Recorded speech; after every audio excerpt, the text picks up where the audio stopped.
reps and taps and all the stuff you have to do before you get out. Yeah. Because even though I extended a month, I was still going to get home less than a month of me getting out. Yeah. They made me do my separation and taps before I went to war. So I had to go through the whole like job interview, all the stuff like when you're getting out before I even left for Iraq. Oh, so wow. usually they wait till you come home and they like do a whole transition right out. They just like, we don't have time. It's wartime. Everyone's like, it's 2006 and 2007 is the highest rates of death. I think it was, if you look it up, it was like 1,000 in 2006 and 900 in 2007. And then it was an immediate drop off to like 400 the next year. I wonder if that was because Ramadi was happening in 2006. And Ramadi was absolutely insane. Yeah. Because a lot of guys I know that fought in the Second Battle of Fallujah said that Ramadi was just as bad. No, it was. And that's what it was. I think it was during the second phase. It was in the second phase of Fallujah too. The second push was in 2006 and 2007 as well. Yeah. There's just so much going on at the same time. So we get there in 2006. 2006. I can't remember exactly if it was. I think it was October. I think we landed in maybe it was October. I always get the months wrong. Like forget the months we get there. But we were doing a left seat, right seat with second toes. Okay. And at the time, because I was technically, even though I was an E4 and I was more senior than most people, I still was the dismount in the truck. So for everyone who doesn't know, we have our driver, we have our vehicle commander, we have a dismount and a gunner.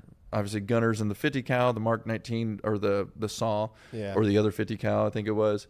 And so because I've never been to war before, I was a dismount, even though I was an E4. And you were in 0311 too. But yeah, so it made more sense for me to be dismount. Yeah. And so, I was dismounting the second truck. And so when they were doing left seat, right seats, and this happened to my buddy Jeremy who went over with me, I think it was his platoon anyways, where it was to the point to where the other second toes didn't have to do another left seat, right seat, but the guy wanted to make sure that we knew what we were doing. So he's like, hey, I'll go on another ride with you.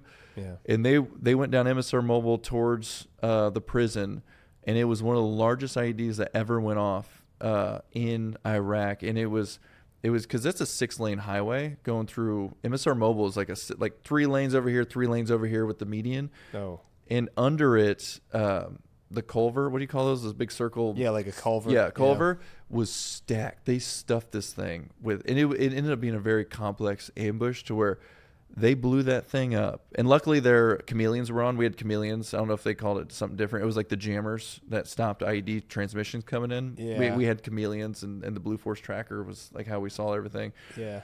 Luckily, the chameleons were on when it blew up. And I mean, when I came to that scene, chunks of asphalt like this big were like thrown, it seems like miles away. It was insane. Jesus. So that went off. And so they all like cordon off around it, go